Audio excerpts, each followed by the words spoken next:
kasalukuyan na nga tayo nagdadamo, no, mga katoto. At si Utol naman ay may pitas, tol. Marami ka na napitas, tol. Marami na.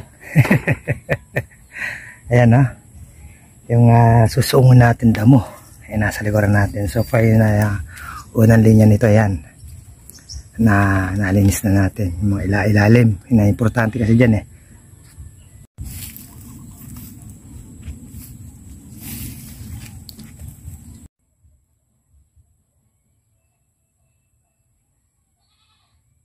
Ano mong gagawin?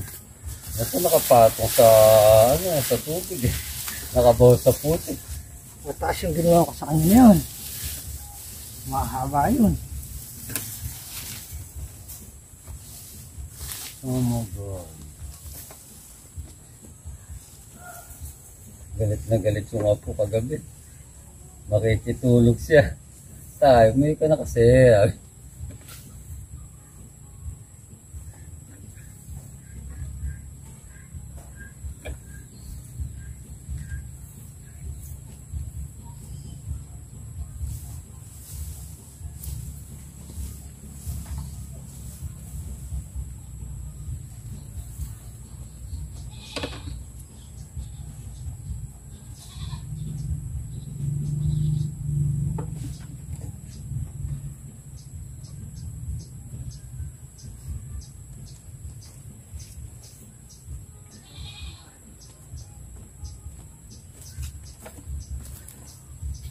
Okay mo.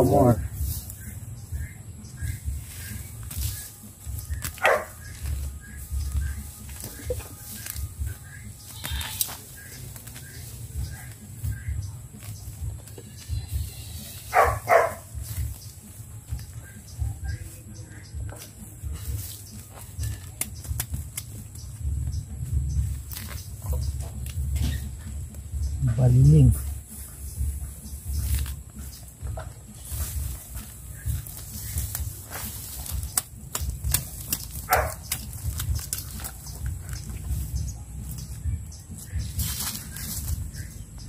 Presko nung halalan pag maliit siya. Kaya pag namumutak-tak yung bulaklak. Namimiss ko na kapre yung panimiss na kamya pre. Kaya yung mukha mo ng sampagita. Masarap taong kita yung sampagita.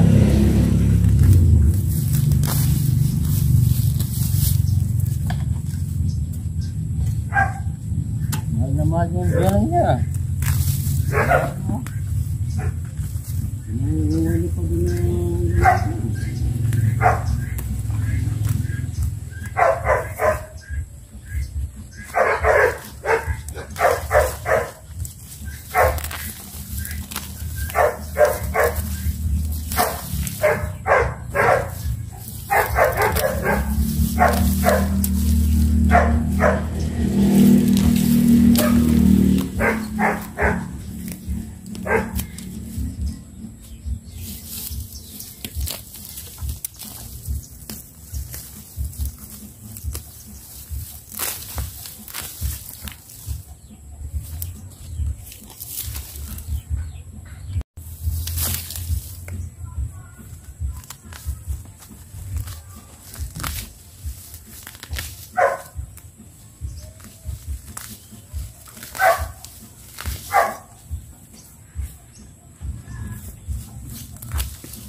So ayan na mga katoto, no, mga nadamuhan natin. Nakuha sa paunti-unti.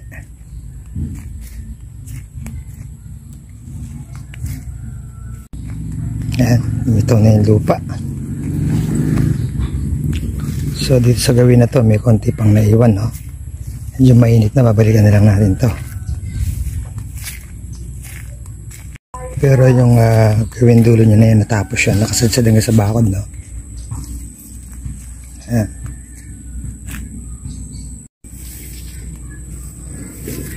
Ayan, nakakapuspos tayo. So ito yung natapos natin ngayon, no? Mga mura pa yung damong kung hindi pa natutuyo. So yung mga natuyo na to kahapon yan, yan.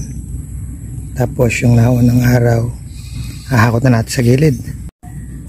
So yan,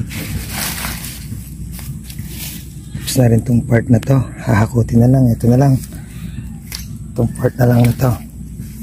Yan, hindi maiksi-iksi na lang to. So yan, almost tapos na tayo, no? Itong part na lang na to yung natitira. Yan, isang linya na lang yan, tsaka yung kaputol na yun sa dulo. Yan.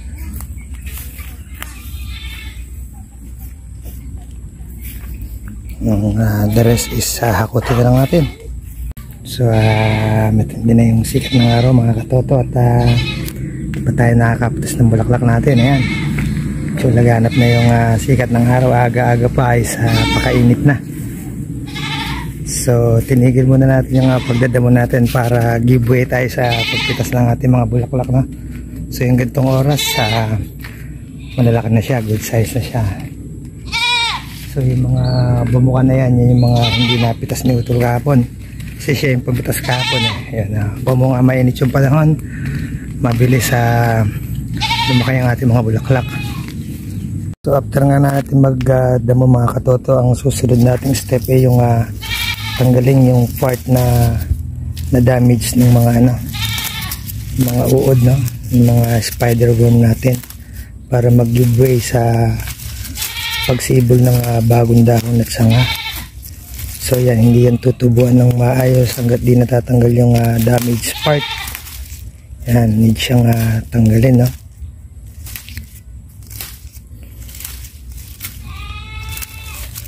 Yan, yung mga damaged part ng yung pagitan natin. So ganyan lang sila kabilis, no? Malingat ka lang. Paglingon mo, ito na. Grabe na yung nagiging pag-atake nila. So yun ang lagi yung babantayan kung mayroon man kayong mga tanim na sampagita, mga katoto, no? Masyado silang vulnerable sa sa atake ng spider worm. So na-prevent naman natin siya, no? Sa unang video natin yung pag-spray natin. So dito na tayo sa maintenance, no? Yung pagdadamo. So hindi talagang hands-on pagka naghahalaman ka, mga katoto, no? Kaya lang kung naging busy tayo di sa nakarang week na yan, dahil nga dito sa paggawa natin dito sa ating kubo, no? Yan, kasabay-sabay yung mga trabaho, and then pagbung ng ating mga bulaklak. Yan, so hindi natin malalaman saan tayo harap. So pag umaga dito tayo sa ating mga halaman, then pagdating ng tanghali ito naman tayo sa ating ginagawang kubo, na almost patapos na rin tong kubo. Retouch na lang tayo, no? So focus tayo talaga dito sa ating mga halaman na yung prevention nitong uod. So ayan, pagka malinis na yung wala nang pupuntahan yung uod, so pupunta yan sa sampagita.